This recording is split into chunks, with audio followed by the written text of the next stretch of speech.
उज्जैन में रखरखाव की कमी और गंदगी के कारण कुछ दिन से पौराणिक क्षीर सागर में बड़ी संख्या में मछलियां मर रही हैं। इससे पूरे क्षेत्र में दुर्गंध फैल रही है और पूजन के लिए यहां आने वाले धार्मिक भावनाओं को ठेस पहुंच रही है। पुजारी व श्रद्धालुओं ने सरोवर की सफाई की मांग की है। सब सागरों में से एक क्षीर सागर का पौराणिक महत्व है। ये रोज बड़ी संख्या में लोग पूजन अर्चन के लिए आते हैं। इसके बावजूद नगर निगम की अनदेखी के कारण क्षीर सागर बदहाल स्थिति में है।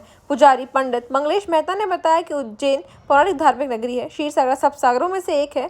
यहाँ अधिक मास में मेला लगता है। आम दिनों में भी महिलाएं व अन्य श्रद्धालु पूजन के लिए आते हैं, लेकिन प्रशासन का इसकी ओर ध्यान नहीं देना, नियमित सफाई नहीं होती है, ऑक्सीजन की कमी से मछलियां मर रही हैं, लाइट आदि नहीं होने से दुर्घटना का खतरा बढ़ा रहता है। उज्जैन नगरी के धार्मिक महत्वता को ध्यान में रखते हुए जो है सप्त सागर में से एक सागर है क्षीर सागर। यहाँ पे अधिक मास में मेला भराता है और भी अन्य दिनों में गणगौर वगैरह ऐसे दिनों में भी जो है महिलाओं का मेला यहाँ भराता आया है। और इस ओर शासन का बिल्कुल भी कोई ध्यान नहीं है।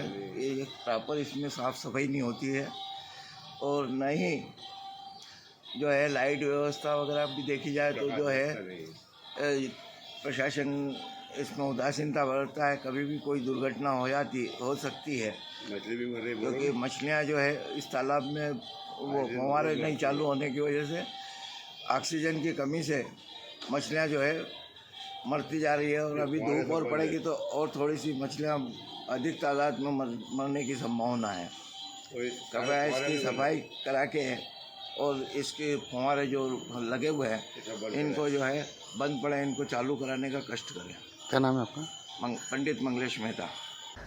ग्राम बरड़ निवासी लखन गुज्जर अपने किसी मरीज से मिलने गोहिल हॉस्पिटल पहुंचे थे। जब वे लिफ्ट से नीचे उतरने लगे तो अभी लिफ्ट अचानक चल पड़ी, जबकि गेट बंद नहीं था, जिससे वे गंभीर रूप से घायल हो गए। शाजापुर से बड़ी खबर, गोयल हॉस्पिटल में लापरवाही, ग्राम बरड़ निवासी लखन गुर्जर लिफ्ट में हादसे से घायल हो गए। अस्पताल स्टाफ ने मदद की बजाय अभद्रता की, जिससे हंगामा हो गया। पुलिस और राष्ट्रीय गुर्जर स्वाभिमान सेना के हस्तक्षेप से मामला सुलझा। अस्पताल प्रबंधन ने माफी मांगकर घायल को आपका? लखन गुर्जर। कहाँ से आए थे? मैं हरण गाँव से। क्या हुआ था? मैं यहाँ पे पेशेंट के मिलने से आया था, तो लिफ्ट से चढ़कर गया ऊपर, वो खाना खा रहे थे तो उनसे मिलकर आया और वापस लिफ्ट से आया। लिफ्ट खुली हुई थी लेकिन वो ऐसे लगा कि पूरी थी, और जैसे ही मैंने पाँव रखा और थी नहीं, और सीधा ऊपर से नीचे आया। लिफ्ट तब थी नहीं वहाँ पे? थी नहीं वहाँ पे, और ऐसा लग रही थी कि वो पूरी थी। लिफ्ट है ऐसा लग रहा था। तो तक खसक गई पूरी लिफ्ट नीचे? हाँ, पूरी पूरी किसक गई, ऐसे कैसे ही नीचे आ गए। जैसे ही मैंने पाँव रखा पूरी नीचे आ गई। आपका पेशेंट कौन है यहाँ पर? यहाँ पे वो जियाजी के भाई, पिताजी। क्या हुआ उनको? उनको पता नहीं, हार्ट वगैरह की कुछ बूढ़े आदमी हैं। सांस की प्रॉब्लम है तो ऐसे। और भी कोई घायल हुआ क्या इसमें? क्या खाली है? मैं अकेला ही। आप कहाँ पे थे? जैसे हम 4-5 थे, लेकिन मैं जैसे ही सारे आ रहे थे हम बारी बारी, जैसे ही मैंने एक पाँव रखा और चला गया। लिफ्ट में कुल कितने थे लोग? लिफ्ट में हम 4-5 थे, लेकिन वो पीछे ही थे मेरे, चढ़े नहीं थे। चढ़े अंदर नहीं गए थे, ये अंदर नहीं। अकेला गया था। वो मेरे पीछे आ रहे थे, मैं पहले गया। ठीक है। धार्मिक नगरी उज्जैन में कल चतुर्दशी एवं कार्तिक पूर्णिमा का स्नान होगा, जिसको लेकर तैयारियां शुरू हो चुकी हैं। बड़ी संख्या में इस दिन श्रद्धालु उज्जैन पहुंचते हैं। शहर में लगने वाले परंपरागत कार्तिक मेले का शुभारंभ 4 नवंबर से होने जा रहा है।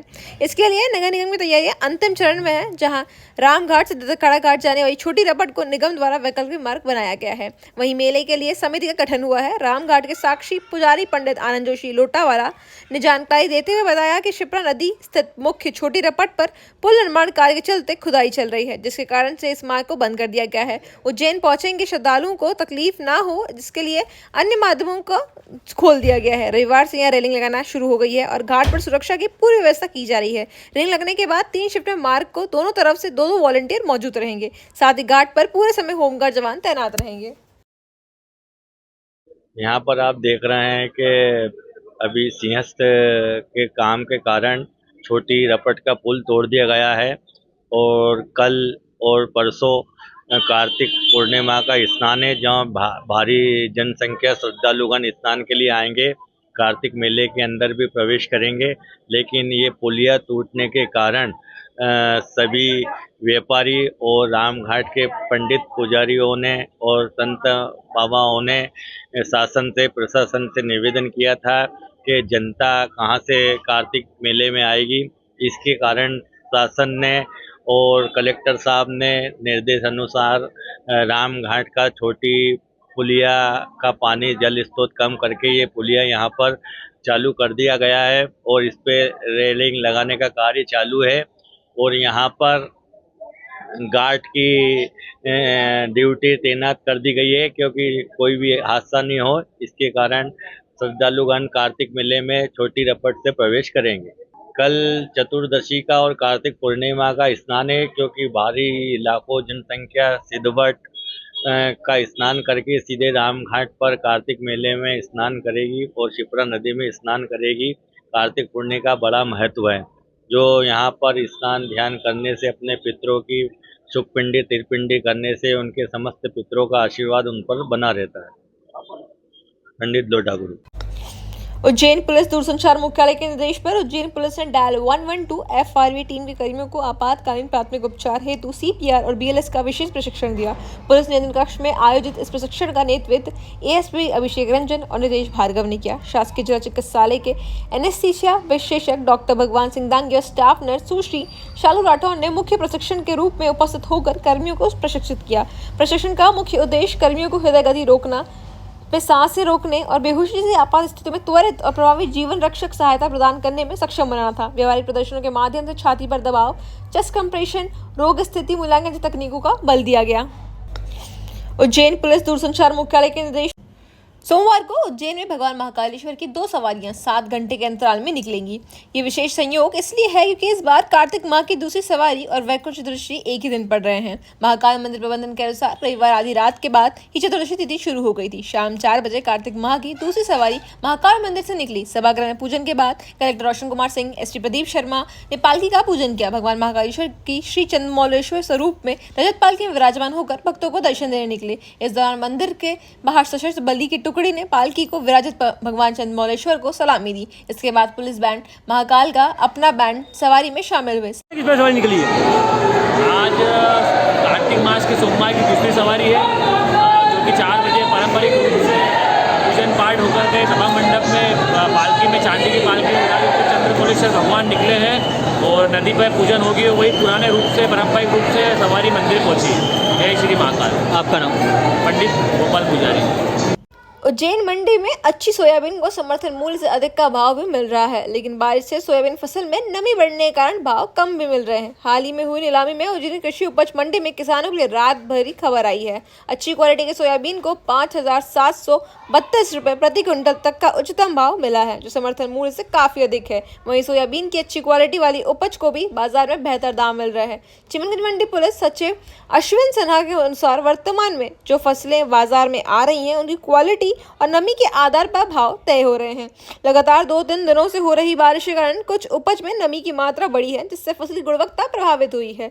सचिव ने किसानों से अपील की है कि वे अपनी कृषि उपज को पूरी तरह सुखाकर और साफ सुथरी स्थिति में लेकर आएं, ताकि उन्हें क्वालिटी के अनुसार अधिकतम मूल्य मिल सके।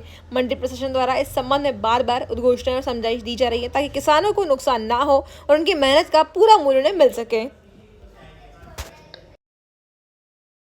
उनके कृषि उपज जिस क्वालिटी की है उसके हिसाब से, जैसे आज भी जो था मैं मंडी के अंदर अभी नीलाम में से ही होके आया हूँ, तो उसमें जो है 5,732 रुपये का जो है उच्चतम भाव जो है मिला है। अच्छी क्वालिटी का जो गेहूँ है उस सोयाबीन है उसके अंदर उसको कृषक को अच्छी उपज मिल रही है। किसान जो समर्थन मूल्य है उससे कहीं ज़्यादा ही उसको दाम उपज का मिलते जा रहा है। सोयाबीन की जो क्वालिटी नमी आ रही है या इसके कारण भी कुछ ये मौसम के कारण थोड़ी सी खराबी आ रही है। अभी जिस तरह का मौसम चल रहा है, अभी जैसे बारिश का भी 2-3 दिन से बारिश हो रही है, तो इस कारण से थोड़ी सी नमी आ गई है, इसलिए थोड़ी सी उनकी फसल खराब हो रही है। लेकिन हमारे द्वारा बार बार अनाउंसमेंट भी करवाया जाता है, उद्घोषणा की जाती है, समझाइश भी दी जाती है कृषकों को कि आप जो अपनी कृषि उपज जो सुखा के साफ़ सुथरी करके लेके आएँ तो आपको उस हिसाब से कृषि उपज का दाम उचित मिलेगा।